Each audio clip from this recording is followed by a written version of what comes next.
Assalamu alaikum warahmatullah. This is Dr. Haroon. This is Dr. Haroon from Biochemistry Department of Avicenna Medical College.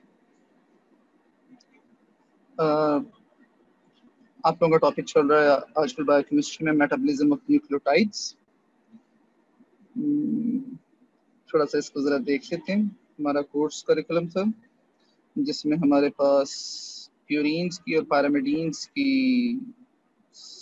De novo synthesis थी, salvage pathway था और degradation थी। Disorders से purine metabolism के और natural और synthetic derivatives थे। आप लोगों को बताया गया था कि ये 6 लेक्चर्स में डिवाइडेड होगा। 2 lectures mine, then 2 lectures doctor Zara, then 2 mine. ये ऊपर वाले 2 हो चुके हैं, doctor Zara's lecture and mine lecture जो लास्ट वीक हुए थे। इस वीक के 2 लेक्चर रहते हैं, एक आज डिलीवर किया जा रहा है अभी और एक सैटरडे को इंशाल्लाह।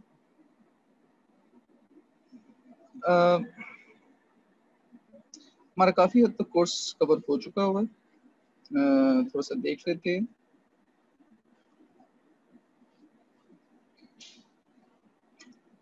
हमारे पास जो कोर्स के टॉपिक्स थे उनमें से जो कवर हो चुके हैं वो हैं केमिस्ट्री ऑफ न्यूक्लियोटाइड्स,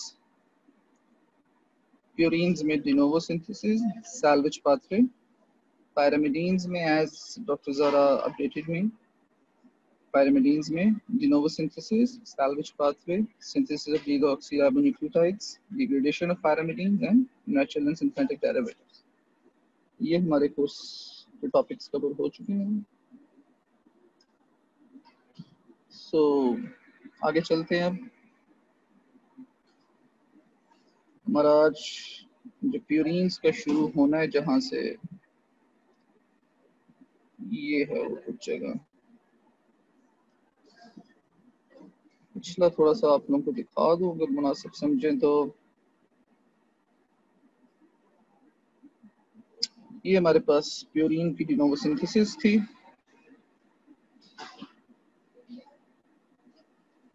जिसमें हमारे पास राइबोज 5 फॉस्फेट के साथ एटीपी मिला, पीआरपीपी बना, फॉस्फोराइबोजाइल पायरोफॉस्फेट, देन ग्लूटामिन एडेड और उसने ये वाला नाइट्रोजन दिया, ठीक है। देन ग्लाइसिन केम, उसने ये वाला पोर्शन दिया। देन फॉर्माइल टेट्राहाइड्रोफोलेट केम, ये वाला कार्बन दिया, ठीक है। आफ्टर दैट आपके पास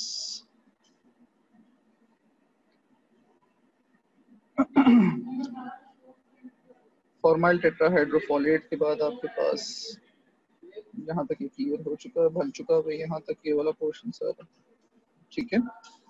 देन केम अनदर ग्लूटामीन, ठीक है, उसने ये वाला नाइट्रोजन दिया, ठीक है, क्रिएट्स एन FGAM मॉलिक्यूल, सही। इस मॉलिक्यूल में यहाँ तक synthesized. Then came carbon dioxide, उसने ये वाला कार्बन दिया। देन केम एस्पर्टेट, उसने ये वाला नाइट्रोजन दिया। And lastly another molecule of formyl tetrahydrofolate,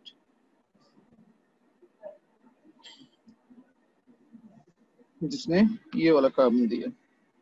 So this is how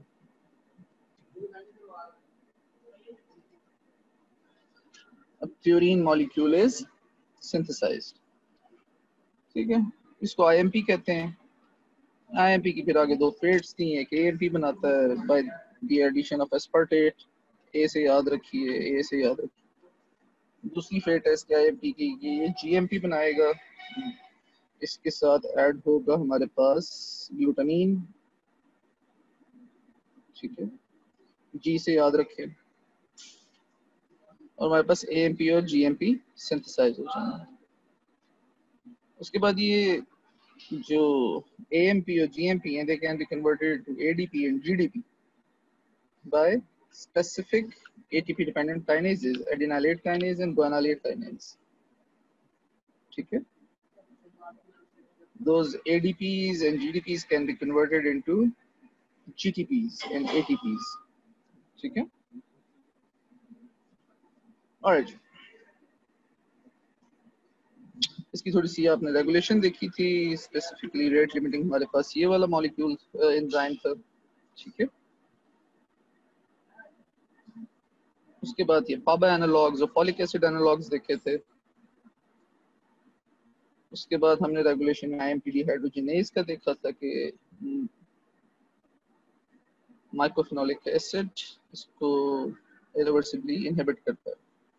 then came the salvage pathway, liver में होता है, डाइट से लेते हैं हम ये, और उसके बाद ब्रेन के ऊपर ये मोस्ट इम्पोर्टेंट होता है क्योंकि ऑफ कोर्स आपको बना बनाया एक प्यूरिन मॉलिक्यूल मिल जाता है, बेस मिल जाती है। देखिए ना, डिनोवो सिंथेसिस के अंदर आपको एक एक चीज जोड़ के बनानी पड़ती है, लेकिन जबकि सैल्वेज पाथवे के अंदर आपको पीआरपीपी और उसके बाद बेस बनी बनाई मिल जाती है। ये बनी बनाई बेस कहाँ से आती है? ये आती है आपके डाइजेशन से। डीएनए आरएनए हम खाते हैं जब भी हम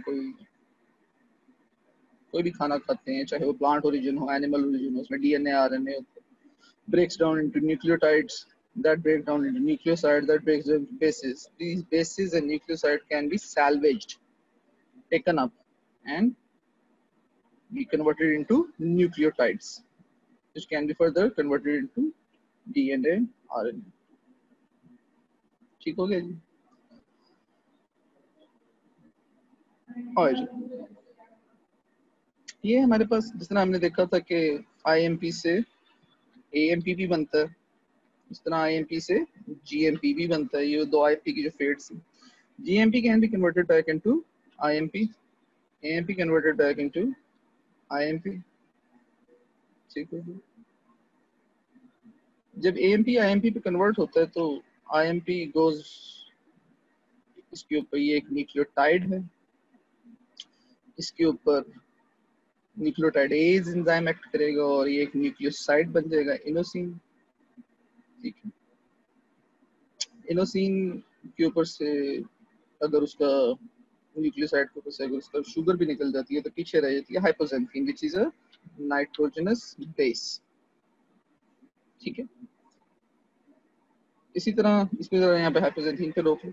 इसी तरह GMP can be converted back into IMP that can get into be converted into hypoxanthine। ठीक हो गया जी? GMP on its own can be converted into guanosine। ये क्यों? न्यूक्लियोटाइड है, न्यूक्लियोटाइडेज एंजाइम एक्ट करेगा तो पीछे रह जाएगा ग्वानोजीन। ग्वानोजीन क्या है? हमारे पास न्यूक्लियोसाइड है, इस न्यूक्लियोसाइड के ऊपर न्यूक्लियोसाइडेज एंजाइम एक्ट करेगा तो पीछे जो हमारे पास शुगर है वो भी निकल जाएगी, तो पीछे रह जाएगी सिर्फ ये nitrogenous base guanine. Guanine can be converted into xanthine. ठीक है, तो अल्टीमेटली हमारे पास ये वो मॉलिक्यूल है जो क्रिएट होता है for further processing of nucleosides, which can be converted into uric acid. सही, ये जो पीछे आपको बताया था कि जो ग्वानोजीन है, sorry, guanine, not guanosine, guanine, only the nitrogenous base। ये जो हमारे पास guanine है, ठीक है, ये जो हमारे पास एडेनिन है और ये जो हमारे पास हाइपोजेंथीन है, ठीक है, ये मोस्टली चाहिए होते हैं आपको सैल्वेज के लिए। सैल्वेज होते हैं क्योंकि अगर तो कोई भी चीज चाहे वो ग्वानोजीन के थ्रू, एडेनिन के थ्रू हो या हाइपोजेंथीन के थ्रू हो, अगर तो वो इस ज़ैंथीन में कन्वर्ट हो गया तो वो फिर आगे यूरिक एसिड बना देगा। ठीक है ना, एंड वो फिर बॉडी से एक्सक्रीट आउट ही होगा। ठीक हो गया जी? अब हमारे पास ये जो है सैल्वेज पाथवे के अंदर आप देखते हैं, इसने देखा था कि हमें क्या क्या चाहिए सैल्वेज पाथवे में? PRPP चाहिए। ठीक है, वो कहाँ से आता है? राइबोस 5 फॉस्फेट के साथ ATP मिलता है। ठीक है, राइबोस 5 फॉस्फेट के साथ ATP मिलता है। ठीक है, और हमें मिल जाता है PRPP, फॉस्फोराइबोजाइल पायरोफॉस्फेट, जिसमें 4 होते हैं फॉस्फेट्स, एक ये इसके और इसके 3 में से 2 PRPP में चलेगा। तो ये PRPP, और दूसरी हमें भाई बनाई बेस लेते हैं हम, डाइजेशन से आती है तो adenine. Adenine, when gets in contact with the PRPP in the presence of enzyme adenyl phosphoribosyl transferase, adenyl phosphoribosyl transferase, तो हमारे पास बन जाता है AMP। ठीक है, पायरोफॉस्फेट निकल जाता है। ठीक है, और ये देखें, ये हमारे पास राइबोस 5 फॉस्फेट, ये उसके ऊपर एक आपकी नाइट्रोजन स्पेस एडेनिन, तो हमारे पास ये बन जाता है एक न्यूक्लियोटाइड AMP। इसी तरह हमारे पास ये दूसरी तरफ देख लें, गुआनिन और हाइपोजेंथीन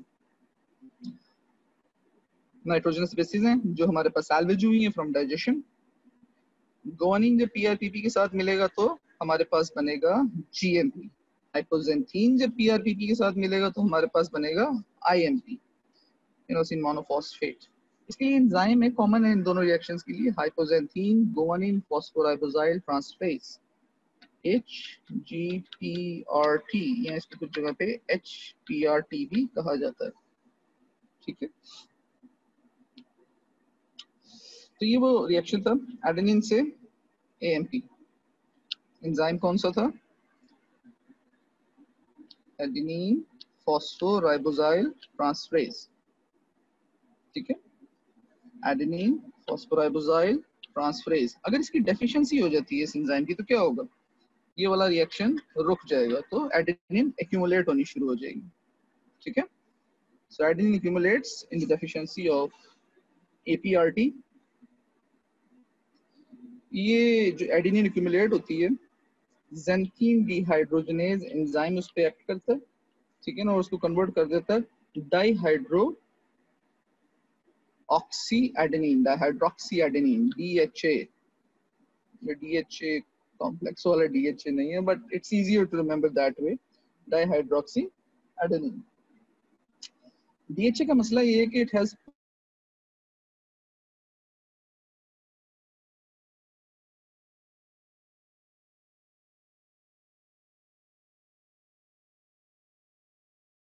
रहे तो eventually produces kidney failure. ठीक है, it can easily be treated by the use of allopurinol and febuxostate। ये दोनों ड्रग्स करती क्या हैं? एलोपुरिनॉल के और भी फंक्शंस हैं, लेकिन यहाँ पे इस इंस्टेंस में ये करती कि ये जो ज़ैंथीन डिहाइड्रोजनेज एंजाइम था, दिस वन हियर, जो एडेनिन को कन्वर्ट करता था, एडेनिन को कन्वर्ट करता था DHA में। ठीक है, ये इस एंजाइम को रोक देता है। ठीक है, तो DHA की एक्यूमुलेशन रुक जाती है। तो ये जितने भी आफ्टर इफेक्ट्स होते हैं सारे इसके उल्टे सीधे से, कि सॉल्युबल नहीं है, प्रेसिपिटेट होना शुरू हो जाता है, किडनी स्टोन्स क्रिएट करता है, किडनी फेलियर क्रिएट करता है, ये सारे के सारे जो एडवर्स इफेक्ट्स हैं वो रुक जाते हैं, एडेनिन एक्यूमुलेट होना शुरू हो जाता है। ठीक हो गया जी। दूसरा हमारे पास ये हमने देखा था, ठीक है, HPRT, हाइपोजेंथीन गुआनिन फॉस्फोराइबोजाइल ट्रांसफरेज। ये क्या करता है? गुआनिन को GMP में कन्वर्ट करता है और हाइपोजेंथीन को IMP में कन्वर्ट करता है। ठीक है, अगर इसी एंजाइम की डेफिशिएंसी हो जाए तो क्या होगा? It will result in the buildup of uric acid. क्यों? क्योंकि ये गुआनिन जो है, ये वाला रिएक्शन और ये वाला रिएक्शन जो मैंने बनाया, ये वापस GMP और IMP में जा नहीं सकते। जब ये जा नहीं सकते वापस GMP और IMP में, तो इसका क्या मतलब होगा? इसका मतलब सिंपल सा ये होगा कि हमारे पास ये सारे का सारा रिएक्शन इसी तरह हो रहा है जिस तरह इस वक्त की पिक्चर में बना हुआ है, कि ज़ैंथीन प्रोड्यूस हो रही है, दोनों रिएक्शन से ज़ैंथीन प्रोड्यूस हो रही है। सही, और वो ज़ैंथीन अगर प्रोड्यूस हो रही है तो वो यूरिक एसिड बनाएगी, तो बॉडी के अंदर यूरिक एसिड बिल्डअप होना शुरू हो जाता है। इस डिजीज को, जिसमें ये HGPRT नहीं होता, इसको हम लीश-न्यान सिंड्रोम भी कहते हैं। Syndrome is a collection of conditions, collection of diseases. ठीक है, इसको लीश-न्यान सिंड्रोम भी कहते हैं। सिंपली याद रखने के लिए, हाइपोजेंथीन गुआनिन फॉस्फोराइबोजाइल ट्रांसफरेज डेफिशिएंसी। इसमें होता क्या क्या? यूरिक एसिड बिल्डअप होना शुरू हो जाता है बॉडी में, high levels of uric acid in blood and urine associated with severe gout and kidney problems. Gout इसे उर्दू में गेंठिया कहते हैं। ठीक है, poor muscle control, moderate intellectual disability, or megaloblastic anemia. See, that is why it's called a syndrome, Lesch-Nyhan syndrome. काफी सारी चीजें, gout, kidney problems, muscle control, intellectual disability, megaloblastic anemia, different organs of the body are involved. Or that's why it's called a syndrome. ये treat कैसे होता है? It is treated by allopurinol. Allopurinol के functions जिस तरह भी एक पिछला बताया था कि ये xanthine dehydrogenase की एक्टिविटी को रोकता है. ये क्या करता है? यहाँ पे जब हम allopurinol देते हैं रेगुलर डोज के अंदर, reduces the level of uric acid in the blood. कैसे? ये जो एंजाइम है xanthine oxidase, ठीक है, इस एंजाइम को ये इनहिबिट करता है. सही. न्यूरोलॉजिकल डेफिसिट्स पे कोई फर्क नहीं पड़ता, ठीक है, मगर जो आपके बाकी हैं, किडनी प्रॉब्लम्स हैं, गाउट है, मसल कंट्रोल है, ये सारे के सारे थोड़े से कंट्रोल में आना शुरू होते हैं. So this is your salvage pathway. Synthesis of deoxyribonucleotides देख लें. Ribonucleotides can be converted into deoxyribonucleotides. Ribonucleotides कौन कौन से होते हैं? Nucleoside monophosphates like AMP and GMP can be converted to deoxyribonucleotides, DMP, DGMP. इसी तरह deep nucleoside diphosphates, nucleoside triphosphates can be converted into deoxyribonucleotides. ठीक हो गया जी? आए जी. इसके लिए ना सबसे पहले एक चीज देखने वाली है थियोरोडॉक्सिन. थियोरोडॉक्सिन एक प्रोटीन है हमारी बॉडी के अंदर, ठीक है.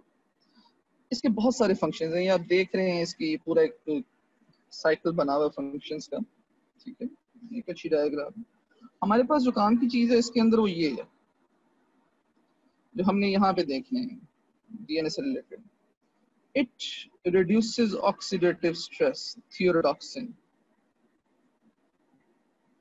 It reduces DNA damage and thus stress exerted by it. If thioredoxin is present in the body in unlimited form, in unlimited state, it will lead to limitless replicative potential. ठीक है?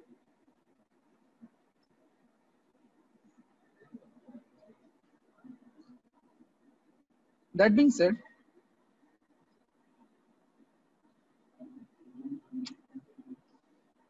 ये देखिए हमारे पास ribo nucleoside diphosphate है, मिसाल के तौर पे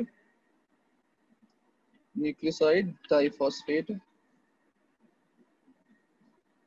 ये कन्वर्ट हो रहा है deoxyribonucleoside diphosphate, nucleoside diphosphate, by the help of enzyme ribonucleotide reductase. ठीक है. होता क्या है कि NUDP comes in contact with reduced form of थियोरोडॉक्सिन. थियोरोडॉक्सिन की जो रिड्यूस्ड फॉर्म है ना, ये हमारी बॉडी में मोस्ट इंपॉर्टेंट है. इसकी ऑक्सीडाइज्ड फॉर्म हमारे लिए यूजलेस है, जिस तरह हमने ग्लूटाथायोन का पढ़ा था ना, उसी तरह इसकी रिड्यूस्ड फॉर्म हमारे लिए यूजफुल है. ऑक्सीडाइज्ड फॉर्म का फायदा ही कोई नहीं. With the help of enzyme ribonucleotide reductase, it is converted into deoxyribonucleotide diphosphate and oxidized form of थियोरोडॉक्सिन. जब ये ऑक्सीडाइज्ड फॉर्म थियोरोडॉक्सिन आ गई है तो इसका मतलब है कि अभी हमारे पास थियोरोडॉक्सिन मॉलिक्यूल यूजलेस हो गए. Now body replenishes it by involving an enzyme thioredoxin reductase and NADPH. ठीक है. NADPH अपने रिडक्टिव इक्विवेलेंट्स देता है इस ऑक्सीडाइज्ड फॉर्म ऑफ थियोरोडॉक्सिन को, और बन जाता है रिड्यूस्ड थियोरोडॉक्सिन, और ये जो NADP है खुद ऑक्सीडाइज हो जाता है, ऑक्सीडाइज्ड फॉर्म में आ जाता है, और ये फिर दोबारा रिएक्शन में हिस्सा ले सकता है फॉर द फॉर्मेशन ऑफ डीऑक्सीराइबोन्यूक्लियोसाइड्स. ठीक हो गया. ये NADPH आता कहाँ से है? ये आप लोगों को स्टार्ट में बताया था. NADPH comes from the HMP shunt. Ji, comes from the HMP shunt. So अगर हमारी बॉडी में ग्लूकोज नहीं होगी, उसकी ऑक्सीडेशन नहीं होगी बाय HMP shunt, NADPH ही प्रोड्यूस होगा और ये हमारे पास थियोरोडॉक्सिन एक्ट नहीं करेगा. सो एनर्जी चाहिए, ग्लूकोज चाहिए. सो this is it for the synthesis of purines. ठीक हो गया जी. हमने स्क्रैच से भी बना लिया, हमने डाइजेशन से भी उठा लिया. ठीक हो गया. ये आपस में इंटरकन्वर्टेबल भी हैं, जिस तरह AMP से हमने एटीपी मिलाया था और उससे बन गया था एडीपी प्लस एडीपी। इसी तरह जीएमपी का भी था, ठीक है। इसी तरह जीडीपी के साथ हमारे पास एटीपी लगाया था तो हमारे पास बन गया था जीटीपी, ठीक हो गया, प्लस एडीपी। इस तरह करके ना ये आपस में इंटरकन्वर्टेबल भी हैं। तो अल्टीमेटली हमने सिंथेसिस ऑफ डीऑक्सीराइबोन्यूक्लियोटाइड्स भी देखी है, जिसके अंदर हमने न्यूक्लियोसाइड डाइफॉस्फेट से डीऑक्सी न्यूक्लियोसाइड डाइफॉस्फेट्स बनाए हैं, ठीक है। ये आगे डीऑक्सी न्यूक्लियोसाइड ट्राइफॉस्फेट्स में कन्वर्ट हो जाते हैं, जो आगे जाके डीएनए और आरएनए की सिंथेसिस में काम करते हैं, ठीक हो गया जी। अब हम देखते हैं डिग्रेडेशन ऑफ प्यूरिन्स। इजी है। सबसे पहले हमारे पास पहला फिनोमिना है डिग्रेडेशन ऑफ डाइटरी न्यूक्लियोटाइड्स। कुछ हद तक पहले भी देखा, भी हमने सैल्वेज पाथवे में, यहाँ पे कंफर्म हो जाएगा। डिग्रेडेशन में हम देखते हैं कि हम खाते हैं, जो भी खाते हैं उसके अंदर डीएनए और आरएनए अगर मौजूद है तो वो क्या करता है, वो डीनेचर होता है, स्टमक में जाता है, डीनेचर होता है, ठीक है, लो पीएच होती है, सही है। उसके बाद जब इंटेस्टाइन में जाता है तो पेनक्रियाटिक एंजाइम्स हैं, पेनक्रियाटिक न्यूक्लिएजेस, एंजाइम के न्यूक्लिएजेस, ये क्या करते हैं, इसको ओलिगो न्यूक्लियोटाइड्स में कन्वर्ट करते हैं, ठीक हो गया। उसके ऊपर एंजाइम्स आते हैं, वो भी इंटेस्टाइन के अंदर ही होते हैं, पेनक्रियास से आते हैं, फॉस्फोडाइएस्ट्रेजेस, ये बॉन्ड तोड़ते हैं और बनाते हैं मोनोन्यूक्लियोटाइड्स, न्यूक्लियोटाइड्स बना देते हैं, ठीक है, सिंपल न्यूक्लियोटाइड्स आ जाते हैं। इसके ऊपर एंजाइम एक्ट करता है न्यूक्लियोटाइडेज, न्यूक्लियोटाइड्स हैं तो न्यूक्लियोटाइडेज, तो ये बना देता है न्यूक्लियोसाइड्स। उसके ऊपर एंजाइम एक्ट करता है न्यूक्लियोसाइड्स हैं तो न्यूक्लियोसाइडेज, ठीक है। तो ये हमारे पास आ जाते हैं, जब न्यूक्लियोसाइडेज एंजाइम एक्ट करते हैं तो हमारे पास एंड पे आ जाती है नाइट्रोजनस बेसिस, ठीक है। वो प्यूरीन्स भी हो सकती हैं, वो पायरिमिडीन्स भी हो सकती हैं, right जी। ये हमारे पास डिग्रेडेशन थ्रू डाइट और डिग्रेडेशन ऑफ डाइटरी न्यूक्लियोटाइड्स, ठीक हो गया जी। डीएनए आरएनए हमने खाया, न्यूक्लिएज एंजाइम ने एक्ट किया, ओलिगोन्यूक्लियोटाइड्स बने, फॉस्फोडाइएस्ट्रेज एंजाइम ने एक्ट किया, न्यूक्लियोटाइड्स बने, न्यूक्लियोटाइड्स के ऊपर न्यूक्लियोटाइडेजेस ने एक्ट किया, न्यूक्लियोसाइड्स बने, न्यूक्लियोसाइडेजेस ने एक्ट किया और नाइट्रोजनस बेसिस बने। ये भी यहाँ तो सैल्वेज में चली जाती हैं, ये यहाँ आगे मजीद फर्दर ब्रेक डाउन होती है, ठीक हो गया जी। अब ऑफ कोर्स प्यूरीन की बात कर रहे हैं, प्यूरीन ने कहाँ जाना है, प्यूरीन ने आपको बताया था जिस तरह एएमपी है और जीएमपी है, इन दोनों ने कहाँ जाना है, आईएमपी में, ठीक है। आईएमपी ने क्या बनाना है, सॉरी मैं इसको यहाँ लेके जा रहा हूँ, आईएमपी ने क्या बनाना है, हाइपोजेंथीन, उसने क्या बनाना है, xanthine, by the help of enzyme xanthine oxidase.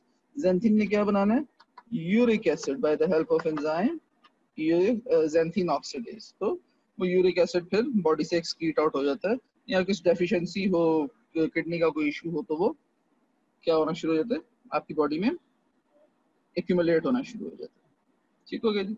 Second phenomena हमारे पास डिग्रेडेशन ऑफ प्यूरीन न्यूक्लियोटाइड्स, जो बने हुए हैं डिनोवो सिंथेसिस से, उनकी डिग्रेडेशन वो कैसे होती है, वो देख लेते हैं। हमारे पास बनते कौन कौन से हैं, एएमपी है डिनोवो सिंथेसिस के एंड पे। सबसे पहले तो आईएमपी बनता है ना, आईएमपी से एएमपी बन सकता है, आईएमपी से जीएमपी बन सकता है, ठीक है। और बीच में ये जेंथीन भी बन जाता है, आईएमपी से जेंथीन भी बन जाता है। इनकी डिग्रेडेशन कैसी होती है बॉडी में, एज पर रिक्वायर, बॉडी में न्यूक्लियोटाइड्स नहीं चाहिए, ठीक है, बॉडी में मजीद डीएनए आरएनए बनाने की जरूरत नहीं है, तो हमारे पास ना कुछ स्टोर नहीं है न्यूक्लियोटाइड्स का, जिस तरह कार्बोहाइड्रेट्स का स्टोर होता है in the form of glycogen, जिस तरह फैटी एसिड्स का स्टोर होता है in the form of tags adipose tissue में, उस तरह ना हमारे पास कुछ स्टोरेज की जगह नहीं है न्यूक्लियोटाइड्स की, तो ये एक्स्ट्रा जो होते हैं वो डिग्रेड हो जाते हैं, ठीक हो गया। जिस तरह प्रोटीन्स भी हैं उनका भी कोई स्टोरेज फॉर्म नहीं है, वो भी नाइट्रोजन पूल होता है, वो भी डिग्रेड होते हैं, ठीक है। तो क्या होता है ये जो एएमपी है ये कन्वर्ट हो सकता है आईएमपी में by the help of enzyme AMP deaminase, ठीक है। ये अमाइन ग्रुप उतर जाता है और ये देखें ये डीअमाइनेज बन जाता है, डीअमाइनेज की मदद से ये आईएमपी बन जाता है, ठीक है। नेक्स्ट हमारे पास है न्यूक्लियोटाइडेज एंजाइम, ठीक है, ये हमने डिग्रेडेशन में भी देखा अभी, न्यूक्लियोटाइडेज एंजाइम, ठीक है। ये क्या करता है, न्यूक्लियोटाइड को तोड़ता है, उसमें से फॉस्फेट निकालता है और पीछे रह जाती है नाइट्रोजनस बेस और शुगर, ठीक है। That is called adenosine, inosine, xanthosine और ग्वानोसिन, ठीक है। अगेन ये जो एडेनोसिन है ये कन्वर्ट हो सकता है इनोसिन में by the help of enzyme adenosine deaminase, वही अमाइनो ग्रुप उतरेगा, ठीक है ना, और वो इनोसिन बना देगा, ठीक हो गया जी। नेक्स्ट हम देखते हैं एंजाइम है purine nucleoside phosphorylase, PNP, purine nucleoside, देखे ना ये ऊपर न्यूक्लियोसाइड बने थे, न्यूक्लियोसाइड फॉस्फोराइलेज, ठीक है। इसमें क्या हो रहा है कि ये राइबोज 1 फॉस्फेट निकल रहा है, जो इसकी शुगर मॉलिक्यूल था वो भी अब निकल जाएगा। जब शुगर मॉलिक्यूल निकल जाएगा तो पीछे रह जाएगी नाइट्रोजनस बेस, इनोसिन की फॉर्म में हाइपोजेंथीन, ज़ैंथेनोसिन में ज़ैंथीन, ग्वानोसिन में गुआनिन, ठीक हो गया जी। अब ये जो हाइपोजेंथीन है ये कन्वर्ट हो सकती है ज़ैंथीन में, ये जो गुआनिन है ये भी कन्वर्ट हो सकती है ज़ैंथीन, हमने पीछे रिएक्शन देखा था। जब हाइपोजेंथीन कन्वर्ट होती है ज़ैंथीन में, the enzyme is xanthine oxidase, ठीक है। जब गुआनिन कन्वर्ट होती है ज़ैंथीन में, the enzyme is guanine deaminase. तो अल्टीमेटली हमारे पास आ गया xanthine. Xanthine then can be converted in the presence of xanthine oxidase to uric acid, ठीक हो गया जी।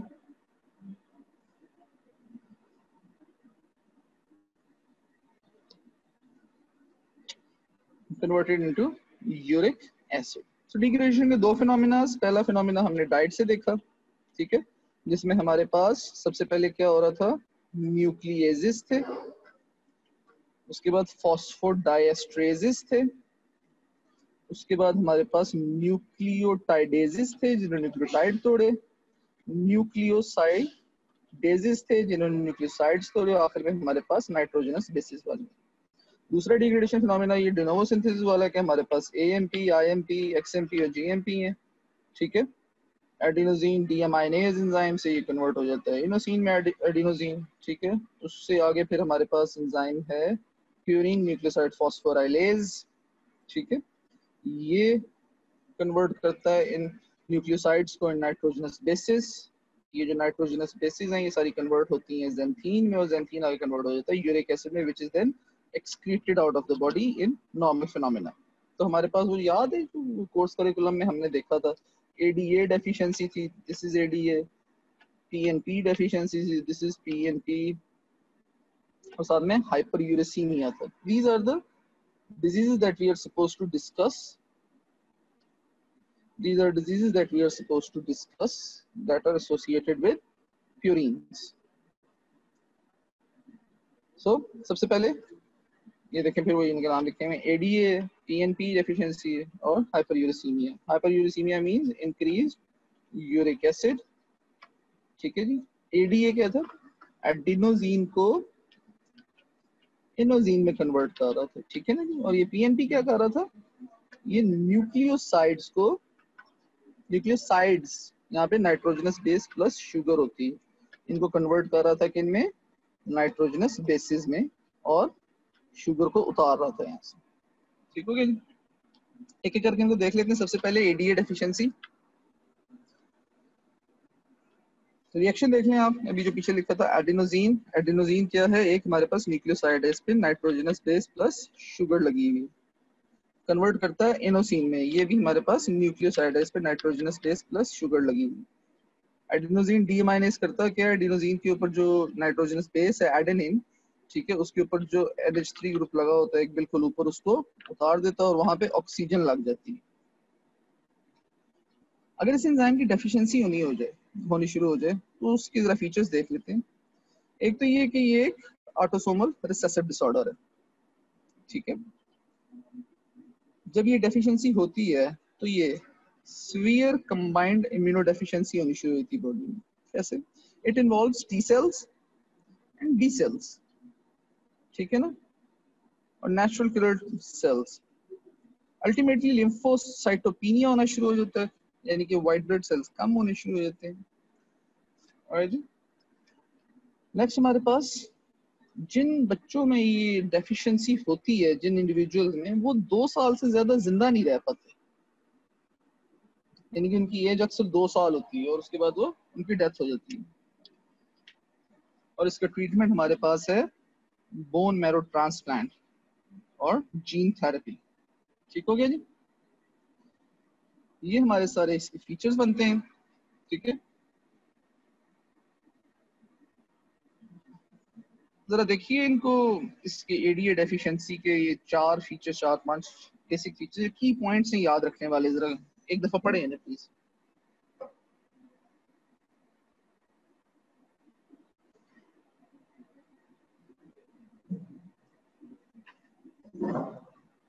और जी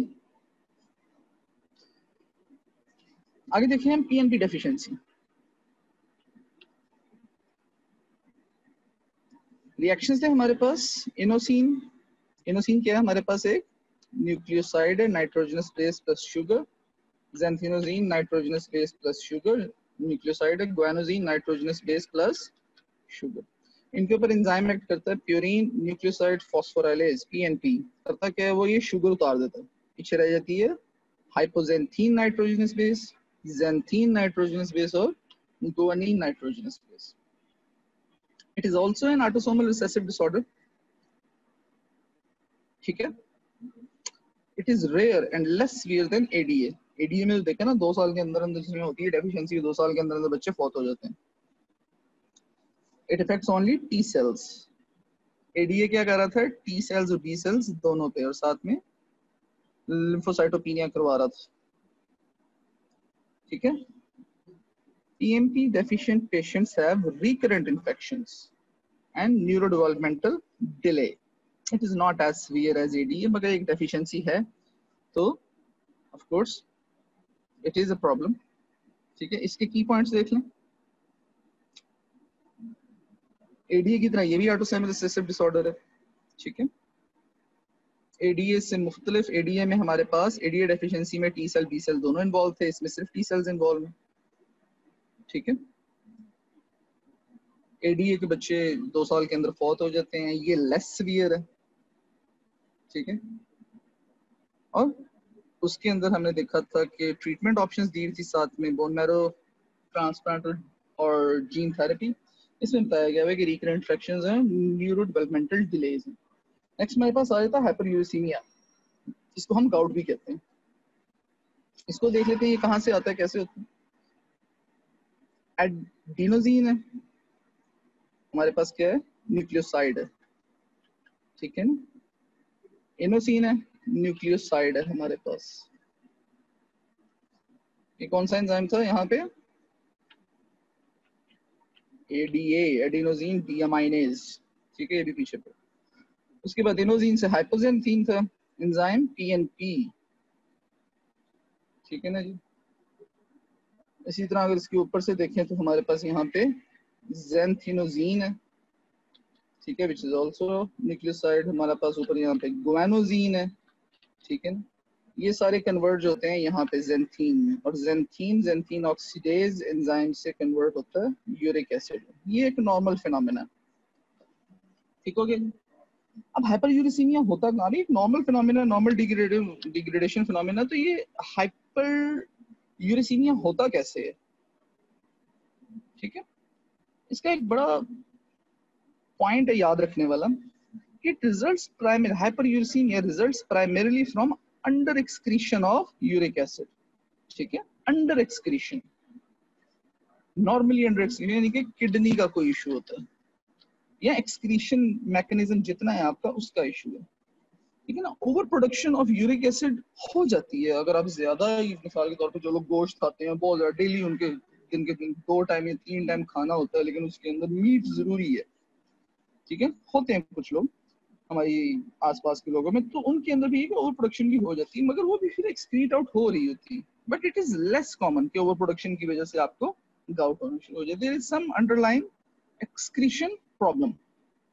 ठीक है, जब ये ऑफ कोर्स एक्यूमुलेशन होनी शुरू हो जाती है either due to under excretion और ड्यू टू ओवर प्रोडक्शन, तो ये डेपोजिशन होनी शुरू हो जाती है in the form of monosodium urate crystals. ठीक है, ये क्रिस्टल डेपोजिशन इसको टोफाई कहते हैं। ये कहीं भी हो सकती है, सॉफ्ट टिश्यूज में कहीं भी हो सकती है, स्पेशली किडनीज में। ठीक है, अगर कहीं भी हो सकती है डेपोजिशन ये वाली, तो recurrent attacks of acute arthritic joint pain. जितने भी जॉइंट्स हैं उनमें पेन हो सकती है, इन्फ्लेमेशन होती है, पेन हो सकती है, क्रिस्टल्स हैं। ठीक है, जॉइंट्स में जाएंगे तो वहां पे जाके उनकी मूवमेंट्स को रोकेंगे, इन्फ्लेमेशन करेंगे, इंजरी कॉज करेंगे और पेन होगी। ट्रीटमेंट इसका बड़ा आसान से, एलोप्यूरिनॉल दें। वो क्या करता है, ज़ैंथीन ऑक्सीडेज को रोक देता है। ज़ैंथीन ऑक्सीडेज का क्या काम था, ये ज़ैंथीन को कन्वर्ट करता है इनटू यूरिक एसिड।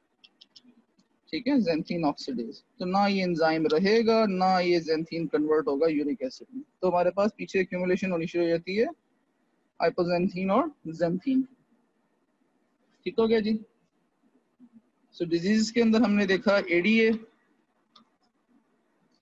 क्या क्या हमने देखा, पीएनपी डेफिशिएंसी, हमने देखा हाइपर यूरेसीमिया।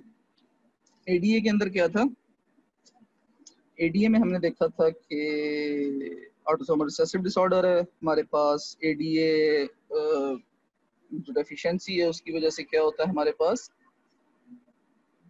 लिम्फोसाइटोपिनिया होना शुरू हो जाता है। जो बी सेल्स थे और टी सेल्स थे दोनों इन्वॉल्व होते हैं। उसके बाद हमने देखा था कि 2 साल से ज़्यादा बच्चे जिंदा नहीं रह पाते। हमने देखा था कि इसका ट्रीटमेंट है बोन मैरो ट्रांसप्लांट और जीन थेरेपी। ठीक है जी। पीएनपी में हमने देखा था कि ऑटोसोमल रिसेसिव डिसऑर्डर है, लेस सीवियर है एडीए से, और हमने देखा था कि इसमें सिर्फ टी सेल्स काम करते हैं और रिकरेंट इन्फेक्शंस होती हैं। ठीक है। हाइपरयूरेसीमिया में हमने देखा कि हाइपरयूरेसीमिया होता क्यों है, होता है इस वजह से कि ओवर प्रोडक्शन की वजह से लेस कॉमन है, और अंडर एक्सक्रीशन की वजह से एक्सक्रीशन का इशू है ज्यादा। ठीक है जी। उसके बाद हमने देखा कि ये मोनोसोडियम यूरेट क्रिस्टल्स बनाता है। ठीक है, और डिपॉजिट होना शुरू होता है सॉफ्ट टिश्यू में। डिपॉजिट होता है तो अगर जॉइंट्स में डिपॉजिट होना शुरू होता है तो वहां पे पेन करता है। ठीक है, जिसे हम आर्थराइटिक पेन भी कहते हैं। ठीक है, और ये ट्रीट होता है किससे, एलोप्यूरिनॉल से, जो ज़ैंथीन ऑक्सीडेज एंजाइम को इनहिबिट कर देती है। Alright ji. Next comes your natural and synthetic derivatives of purines. ये हमारे पास प्यूरिन मॉलिक्यूल है, उसी तरह का प्यूरिन मॉलिक्यूल है जो हमने बनाया था। थोड़ा सा इसको देख भी लेते हैं, मौका मिल ही गया था। ये वाला नाइट्रोजन आता है, डिनोवल सिंथेसिस की बात करो, ये वाला नाइट्रोजन आता है ग्लूटामीन से। ये वाला पोर्शन आता है हमारे पास ग्लाइसिन से। ये वाला पोर्शन जो कार्बन है ये आता है हमारे पास फॉर्माइल टेट्राहाइड्रोफोलेट्स। ये वाला पोर्शन आता है हमारे पास फिर ग्लाइसिन से। ये वाला कार्बन आता है हमारे पास कार्बन डाइऑक्साइड से। ये वाला नाइट्रोजन आता है हमारे पास एस्पार्टेट से। लास्ट वाला फिर फॉर्माइल टेट्राहाइड्रोफोलेट्स। ठीक है ना जी। तो एडेनिन, गुआनिन, हाइपोजेंथीन, ज़ैंथीन और यूरिक एसिड, ये वाले वो प्यूरीन्स हैं जो हम ऑलरेडी डिस्कस कर चुके हैं अब तक। ठीक है, सिंथेसिस, डिग्रेडेशन, डिजीजेज, इनको हम डिस्कस कर चुके हैं। अब ये कुछ 3 नई चीजें हैं, थियोब्रोमिन, कैफीन और आइसोगोनिन। इनको देख लेते हैं। थियोब्रोमिन क्या है, ये कोकामीज में होता है प्रिंसिपली, कुछ और प्लांट्स में भी होता है। ठीक है, it is used as a bronchodilator और वेजोडायलेटर। ठीक है, कैफीन हम सबको पता ही है, it is used for to restore mental alertness. आप थके हो, आप कॉफी पिए और it restores your alertness, wakefulness. ठीक है, अगर आप ड्राउजी हैं, ये लें, you are as good as new. कुछ हेडेक मेडिसिन में यूज होती है, माइग्रेन मेडिसिन में भी। ठीक है, वैसे तो माइग्रेन का पॉजिटिव फीचर है कैफीन, चॉकलेट, एसेट्रा। ठीक है, लेकिन फिर भी यूज होती है जो माइल्ड माइग्रेन्स होती हैं। ठीक है, मगर हेडेक मेडिसिन में यूज होती है। जिस तरह हमारे पास बड़ी एक कॉमन एग्जांपल है पैनाडोल एक्स्ट्रा। पैनाडोल एक्स्ट्रा देखिए, पैनाडोल एक्स्ट्रा में क्या होता है, पैरासीटामोल होती है प्लस कैफीन होती है उसमें, ठीक है। It is also found in some dietary supplements, ठीक है। वेट लॉस में भी यूज की जाती है और मैनी पॉपुलर एनर्जी ड्रिंक्स में। ये जो हमारे पास वो नहीं है रेड बुल वगैरह, ठीक है, या वो आजकल जो मॉन्स्टर आई हुई है या स्टिंग है, इस तरह की सारी चीजें, इनमें ना कैफीन होती है साथ में, वो आप पीते he become alert active. Lastly हमारे पास ये आइसोगुआनिन है, ठीक है, इट कॉजेज म्यूटेशन। इंपॉर्टेंट यही दो है, ठीक हो गया जी। So this is for natural and synthetic derivatives as well, ठीक है। अब मैं, क्योंकि ये वाला पोर्शन मैंने कवर करवा दिया आपको, ये वाला पोर्शन डॉक्टर ज़ारा ने कवर करवा दी, मैं थोड़ा सा जरा जा रहा हूँ क्वेश्चनिंग की तरफ, ठीक हो गया। क्या टाइम हो रहा है, इट्स 1:42। मैं जरा क्वेश्चनिंग अलाउ करने लगा हूँ आप लोगों को, ऑलराइट जी। So please go ahead and ask, raise your hands and I'll allow anyone who want to ask questions. Please ask questions.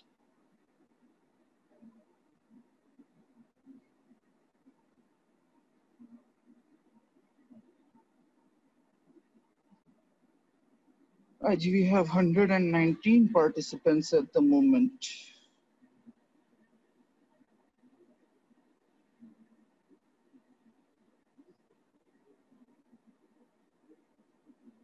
Even if you want to ask questions in chat, you can.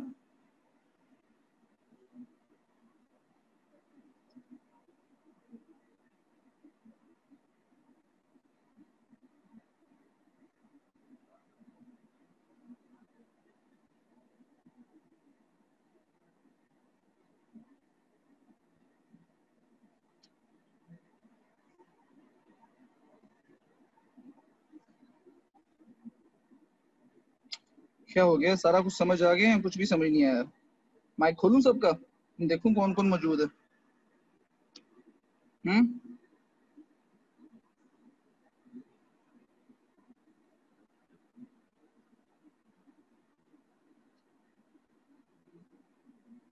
मौजूद तो सारे हैं। चलें जी, ask questions please if you have any questions.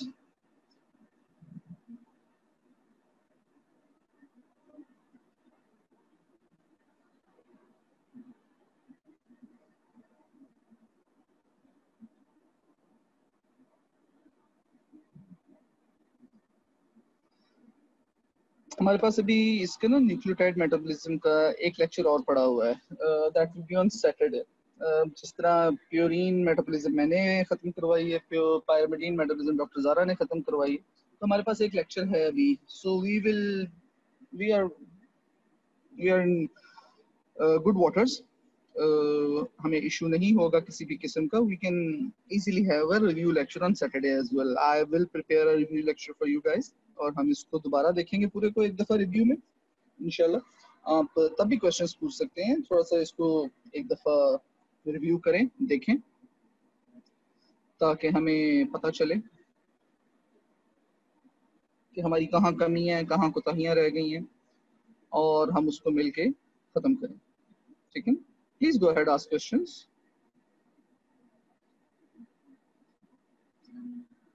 क्या हुआ, सब ने phone side पे रखे हुए हैं? लंच टाइम हो गया।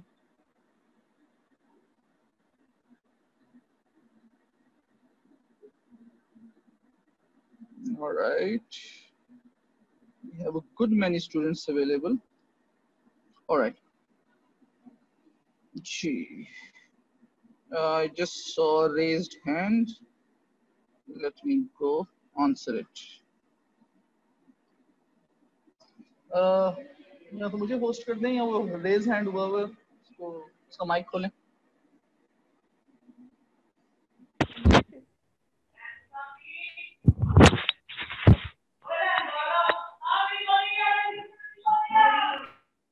Number 120, you may ask your question. Mic नहीं खोला उसको, माइक नहीं खोला उसको। बंद हो गया।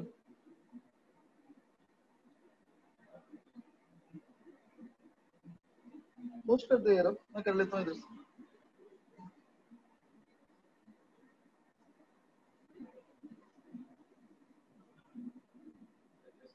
Thank you.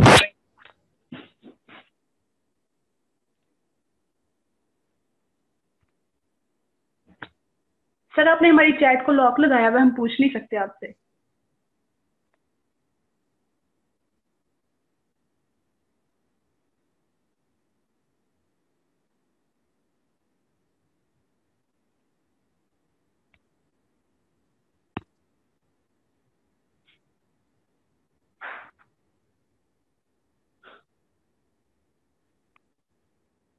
बंद कर दे।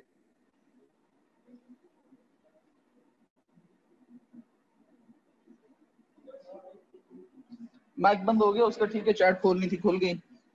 अब चैट में पूछेंगे सब।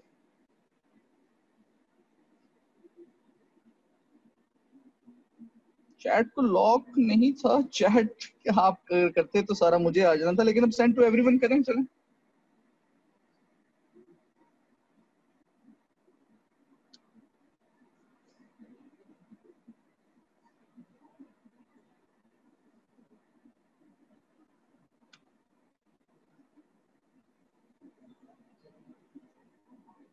डिनोवो सिंथेसिस और सॉल्वेज डिनोवो लेवल में हो रहे हैं जी।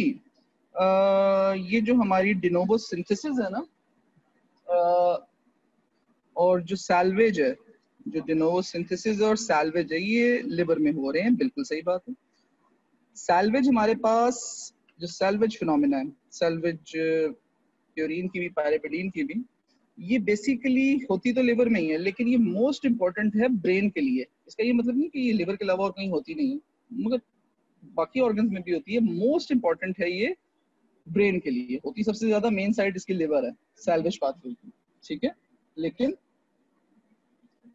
हमारे पास ब्रेन में मोस्ट इंपॉर्टेंट, ब्रेन में एनर्जी वैसे ही कम होती है, ठीक है। और सैल्वेज पाथवे में हम देख रहे हैं कि सैल्वेज पाथवे में हमें बनी बनाई बेस मिल जाती है। बनी बनाई बेस मिल जाती है तो हमारी एनर्जी कम लगती है, क्योंकि हम डिनोवो सिंथेसिस में जाते हैं तो हमारी ठीक ठाक एनर्जी लगती है। कई मॉलिक्यूल्स ऑफ एटीपी लगते हैं, स्टार्ट करने से लेकर एंड तक कई जगह पे एटीपी यूटिलाइज होता है, ठीक है। तो जिसकी वजह से ब्रेन में इतनी एनर्जी अवेलेबल नहीं होती है, जिसकी वजह से सैल्वेज पाथवे मोस्ट इंपॉर्टेंट होता है हमारे लिए ब्रेन में। ऑफ कोर्स आपने देखा है सैल्वेज पाथवे में डिग्रेडेशन ऑफ न्यूक्लियोटाइड्स को आपने देखा है, ठीक है। न्यूक्लिक एसिड्स को देखा, बेसिकली डीएनए और आरएनए टूटते हैं, ठीक है। Let me show you again.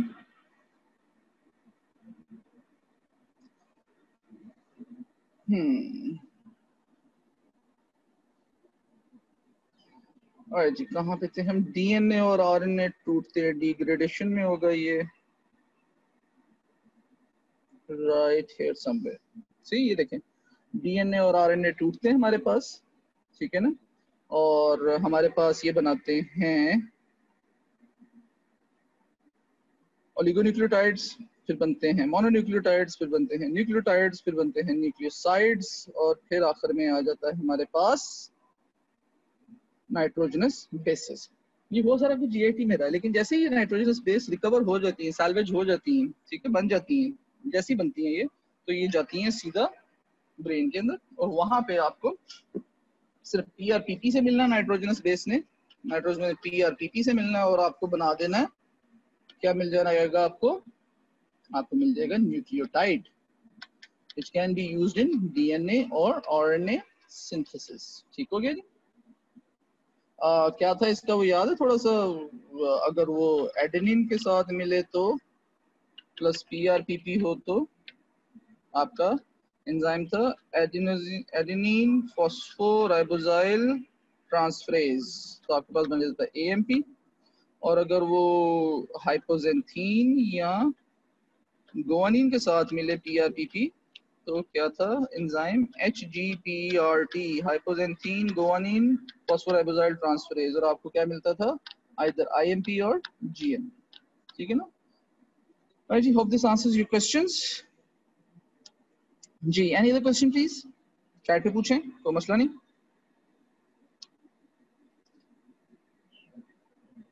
Does it answer your question as well?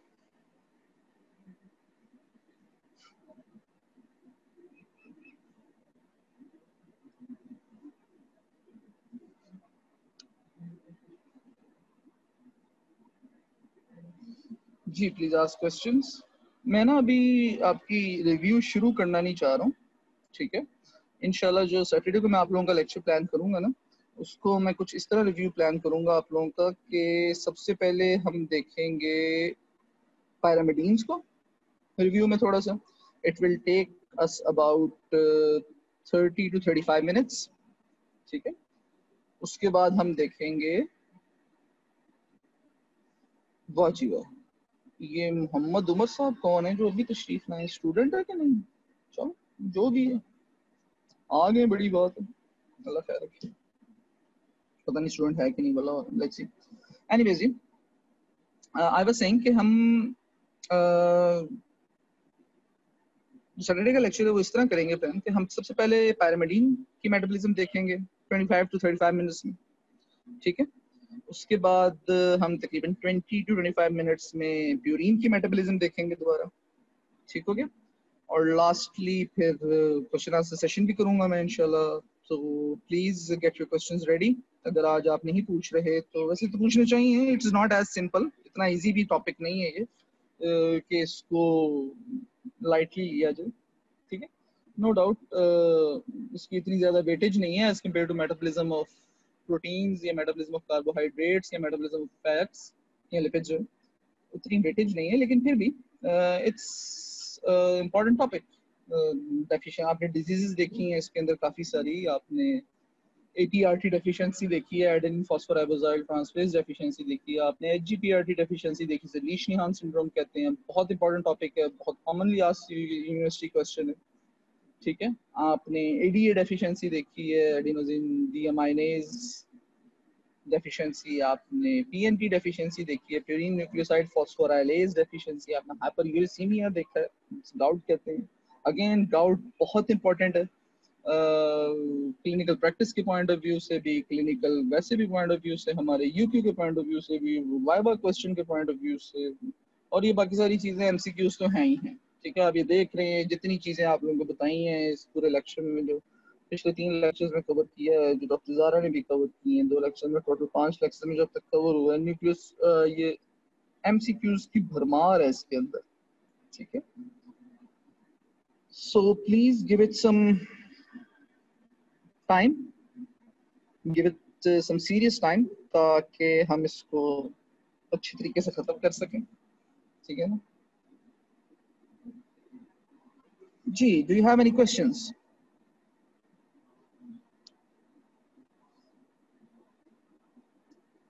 Alright जी, क्वेश्चंस। क्वेश्चन है जी, Lippincott, will Lippincott suffice for this topic और any other reference recommended?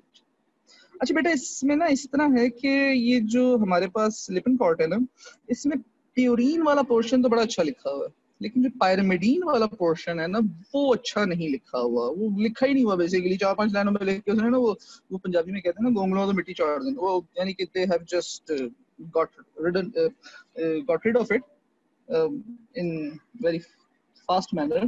Basically वो क्लिनिकल है भी नहीं है जो हमारे पास पायरामिडीन मेटाबॉलिज्म है, शायद उस वजह से, ठीक है। लिपिनकॉट इनफ नहीं है, but it covers about 75 to 80% of the topic. The rest of the topic you should consult Harper, ठीक है ना। मैंने इसी वजह से जब स्टार्ट में आप लोगों को इसके कोर्स कंटेंट बताए थे और रेफरेंसेस बताए थे, रिसोर्सेज बताए थे, तो मैंने आपको उसके अंदर दोनों दिए थे। एक चैप्टर है इसमें लिपिनकॉट का और एक चैप्टर है इसमें हार्पर का। So that is it. Mohammad Salar, I hope that answers your question. Sabahat Ilyas,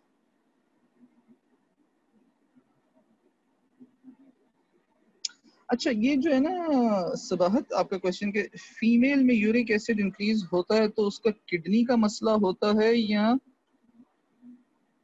kidney का मसला होता है मोस्टली, या पाथवे का? अच्छा यूरिक एसिड जो है ना, चाहे वो इशू हो आपका मेल में या फीमेल में, मोस्टली दोनों में, इसमें इतनी ज्यादा वेरिएशन नहीं है। ऑफ कोर्स जेंडर वेरिएशन आती है हर डिजीज, मगर इतनी ज्यादा वेरिएशन नहीं। इसके अंदर ना इशू होता है हमेशा एक्सक्रीशन का। जब यूरिक एसिड एक्यूमुलेट होना शुरू हो जाता है ना, एक्यूमुलेट होना शुरू हो जाता है यूरिक एसिड, तो उसमें मोस्टली मसला होता है आपका किसका, किडनीज का। Let me tell you in a manner, मैं आपको एक तरीके से बताता हूँ। ये देखिए आपकी बॉडी में क्या होता है, आपकी बॉडी में नाइट्रोजनस बेसिस हैं, ठीक है, they are converted into uric acid, ठीक हो गया जी। Uric acid is excreted by kidney to outside the body. Alright जी।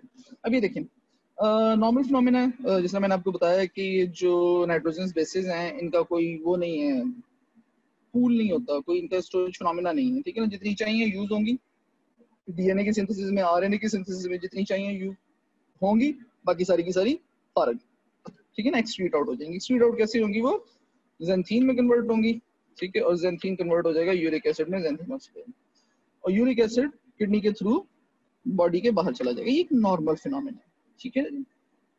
अब आप अगर ज्यादा खाना शुरू कर देते हैं, गोश्त वगैरह समथिंग लाइक दैट, तो ये ज्यादा प्रोडक्शन शुरू हो जाएगी। लेकिन इसके जवाब में क्या होगा, यूरिक एसिड की प्रोडक्शन भी ज्यादा हो जाएगी। जब यूरिक एसिड की प्रोडक्शन भी ज्यादा हो जाएगी तो ये किडनी से एक्सक्रीट आउट भी ज्यादा होना शुरू हो जाएगी, ठीक है। तो आपकी यूरिन के अंदर यूरिक एसिड की कॉन्सेंट्रेशन ज्यादा आनी शुरू हो जाएगी। लेकिन अब तक किडनीज नॉर्मल है, ठीक है, ठीक है, बट ओवर टाइम जब ये फिनोमेना कंटिन्यूस चलता रहेगा चलता रहेगा चलता रहेगा, तो किडनीज भी कहीं ना कहीं जाके अपना काम सही तरह परफॉर्म नहीं कर सकेंगी, ठीक है। ठीक? तो इस तरह के फिनोमेना में जो इनिशियल फैक्टर आता है जिसकी वजह से ये यूरिक एसिड जो है ये एक्यूमुलेट होना शुरू हो जाता है बॉडी के अंदर, वो आता है किडनी से या एक्सक्रीटरी मैकेनिज्म से, कि वो हॉल्ट होना शुरू होता है। ये एक्सक्रीशन जो है आपकी हॉल्ट होना शुरू हो जाती है। तो फर्स्ट आपका है, अगर ये किडनीज नॉर्मल है तो जितना मर्जी यूरिक एसिड प्रोड्यूस करवा ले वो बॉडी से बाहर चला जाए, सही हो गया। तो इनिशियली आपका अंडर एक्सक्रीशन इशू होता है कि एक्सक्रीशन जो आपकी वो कम हो गई है, अंडर एक्सक्रीशन वर्ड है, ठीक है। ओवर प्रोडक्शन का मसला इतना नहीं होता। अगर आपकी किडनी ज्यादा देर तक सही काम करती रहे तो ओवर प्रोडक्शन चाहे जितनी मर्जी करा लो तो फर्क नहीं पड़ता, ठीक है। तो इनिशियली आपका अंडर एक्सक्रीशन किडनी का इशू आएगा, ठीक है। किडनी का इशू आ गया तो आपकी एक्यूमुलेशन शुरू हो जाएगी, यूरिक एसिड की एक्यूमुलेशन शुरू हो गई तो काम खराब होना शुरू हो जाएगा। वो जाके आपके सॉफ्ट टिश्यू में एज मोनोसोडियम यूरेट क्रिस्टल्स जाके आपके सॉफ्ट टिश्यूज में रहेगा, जॉइंट्स में जाएगा और मसले क्रिएट करेगा, ठीक हो गया जी। मेल फीमेल का इतना इशू नहीं है जितना इशू हमारे पास इसका, अल्लाह, जितना इशू हमारे पास इसका है पाथवेज का, क्या हमने उसको देखना है कि वो किस वजह से होता है। ऑफ कोर्स कुछ लोगों के अंदर जेनेटिक प्रीडिस्पोजिशन होती है किडनी फेलियर की, ठीक है, वो उनकी फैमिली में होता है, उनको कोई किडनी डिजीजेज होती हैं, ठीक है, जिसकी वजह से मसला खराब होना शुरू हो जाता है, ठीक हो गया जी। सुबह, does it answer your question और anybody else, do you have any questions? Chalo, thank you very much. It's 2 o'clock. I'm signing off. Inshallah, see you on Saturday. Allah khair rakhe. I will prepare a review lecture for you all. Please bring your questions along. इसको एक दफा ना पढ़ लीजिएगा. Bring your questions along. I will try and answer all of your questions. मैं ज़्यादा कोशिश यही चाहूँगा, मेरा ज़्यादा मर्जी, मेरा मकसद और मुझे अच्छा यही लगेगा कि आप लोगों के questions हों जिनको मैं आंसर करूँ, rather than कि मैं ये जो पिछले हमारे 5 लेक्चर गुजरे हैं इस टॉपिक के कि हम उसको करते जाएं, हमें एक क्वेश्चन मिल गया, एक लेक्चर मिल गया, तो why not we discuss it, answer, get to know all the answers of our queries, ठीक है। अपने आंसर्स क्वेश्चन जरूर तैयार रखिएगा and thank you very much for your time. Take care जी, अल्लाह हाफिज।